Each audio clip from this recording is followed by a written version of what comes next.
मैं हूं आपकी दोस्त वर्षा और हम पढ़ रहे हैं काशीनाथ सिंह की प्रसिद्ध पुस्तक उपसंहार। अगर आप हमारे चैनल पर नए हैं तो हमारे चैनल को सब्सक्राइब करना, हमारी वीडियोस को लाइक करना और इन्हें शेयर करना ना भूलें। तो चलिए चलते हैं बिना किसी देरी के अपने अगले भाग की ओर। आशंका थी कि नारायणी सेना या तो विद्रोह कर देगी या कृष्ण के आदेश की अवहेलना, लेकिन महाभारत के पहले ही दिन कौरव सेना के बीच शिरस्त्राण कवच और गोप वेश में यादव योद्धाओं को देखकर कृष्ण की खुशी का ठिकाना नहीं रहा। ये वे योद्धा थे जो हर युद्ध में उनके साथ थे और जब भी द्वारिका लौटे विजयश्री के साथ ही लौटे। महायुद्ध का तीसरा दिन भयानक था। यही वह दिन था जब दुर्योधन ने पितामह से शिकायत की थी कि आप पांडवों पर दया दिखा रहे हैं, और जब पितामह ने पांडव सेना का संहार शुरू किया और उनमें भगदड़ मच गई तो उसे रोकने के लिए कृष्ण ने सुदर्शन चक्र का आवाहन किया था और अर्जुन ने 10,000 कौरव पक्ष के सैनिक मारे थे। इसी दिन कृष्ण ने दुर्योधन की कुटिल चतुराई देखी और इस दिन के बाद से 15वें दिन तक जिस मोर्चे पर गांडीवधारी अर्जुन के साथ नंदी घोष रथ पर सवार वे दिखाई पड़ते थे, कौरवों की ओर से उनके सामने नारायणी सेना के योद्धा होते थे।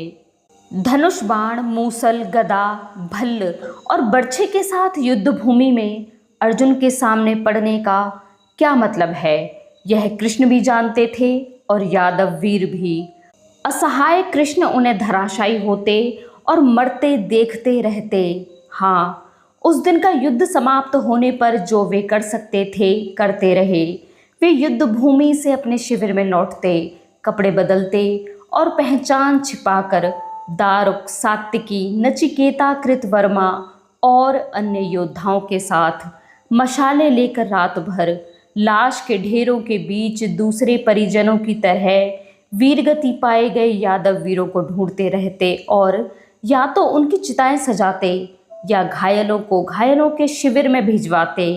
इस बात को उनके ज़्यादा सही तरीके से कौन समझ सकता था कि मार भी वही रहे हैं और मर भी वही रहे हैं।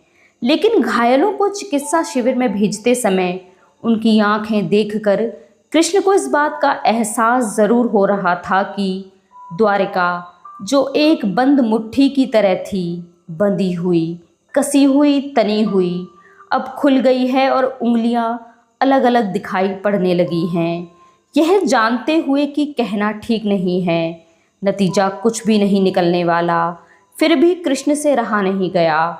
उन्होंने उस दिन युद्ध खत्म होने के बाद शाम को कहा, पितामह, यह ठीक नहीं हो रहा है। भीष्म ने उन्हें आश्चर्य से देखा।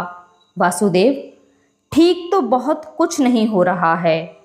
अव्वल तो तुम्हें कहना नहीं चाहिए था, लेकिन कहा है तो सुनो। अब वह सेना तुम्हारी नहीं कौरवों की है। किसकी कहाँ ज़रूरत है, किसको किस मोर्चे पर लड़ना है, व्यूह रचना में कौन कहाँ होगा, इसका निर्णय कौरव करेंगे, तुम नहीं।